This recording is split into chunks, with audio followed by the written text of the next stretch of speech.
So now for me, it really comes down to who do I trust in these teams from 11 up, and I've been huge on this team, but the New Orleans Pelicans, I'm losing faith. I really am losing faith. So I guess the positive is you could say, well, Zion is just going to play more than he did last season, and they're going to get more time into him and Bi and CJ together as well, and Jonas Valanciunas and whatever else. I do have a worry with just their lack of shooting, because they're really, like, with Zion, Bi, and Jonas Valanciunas front court. I'm just not sure that's going to work. And this is my issue with Zion, is I actually think he's just a center in this league. And if he's not a center, he has to be playing like a Giannis role with someone like Brook Lopez, a five that's going to be able to stretch the floor and be able to shoot, above average from 3-point range.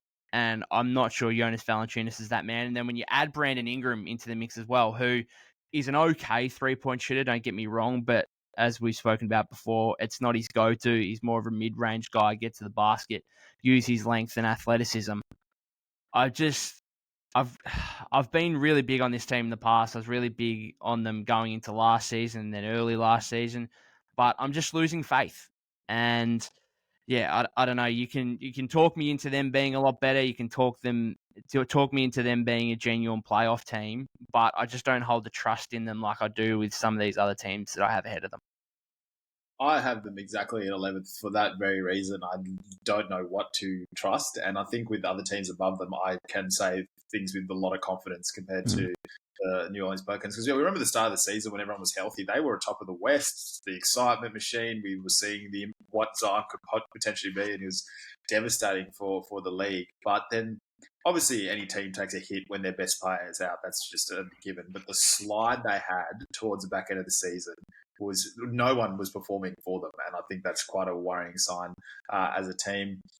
I mean, yeah, your entire success hinges on Zion Williamson. He's one of the biggest unknowns. I'm never going to believe that he's off season. But I saw another photo went viral last week of him, and he's shooting around. So I'm not going to.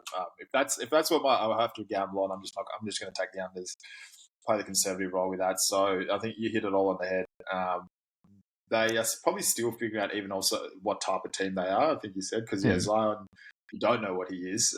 There's molds that he could follow, but Giannis is something else, and that is, there's something, they're just not getting the reps to actually figure out exactly what he is, and that's just going to take longer and longer for them to figure out. So, I won't have them any higher than 11th until I can say something with certainty or confidence. Do you have an issue with kind of their point guard position as well? Because they're really, with their starting lineup, they have to go with CJ at the 1, and really, like, I don't hate it. I'm not saying I hate it at all. In fact, I don't mind it. You play CJ at the 1, you run the ball through him and Zion and Bi. I'm interested to see like what they do with that kind of 5th position if they've got CJ, Bi, Zion, and JV. Is it Herb Jones still, or I just think you have to probably start Trey Murphy with the lack of shooting in that front court. I think he has to start. I think that's a massive problem, and probably it went to the slide because when Zion went out, players that can't create their own shot all that well need those easy buckets just to get their own confidence up and be able to get in the flow of an offense. You need somebody, I'm big on having a floor general of sorts. It may not be a traditional point guard, but even someone like that can just grab the ball. The Harden plays that role. Luka plays that role. I think every team that's a contender that we're going to talk about has somebody that you can throw the ball to and can just calm the offense down and get people easy shots. And until Zion's health is a big thing, but also the next step I think would be figuring that out, having that traditional point guard or playmaker. So absolutely, I agree that that's an issue at the point guard position.